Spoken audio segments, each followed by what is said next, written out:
yan mga igan, kung paano ba malaman ang motor ng electric fan, kung ito ay pasira na ba o mahina na ang makina, at kung ano ba ang nagiging dahilan kung bakit ito ay mahina.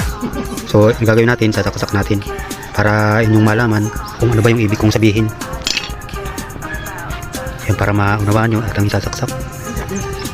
So yan, naka-switch na po yan sa number 3. So papaikutin natin. So yan, umiikot po siya. Kaso mo, pag yan ay hinawakan natin, yan, may stop na po yan. Kasi nga yung makina, pasira na. Pero pag ito pinit natin pa kabila, iikot din yan. Yan. Yan po ang makina ng electric fan na nagkakaroon na ng problema. So ito ay hindi na pwede. Kasi pag ito nilagyan ng ilis hindi na ito iikot.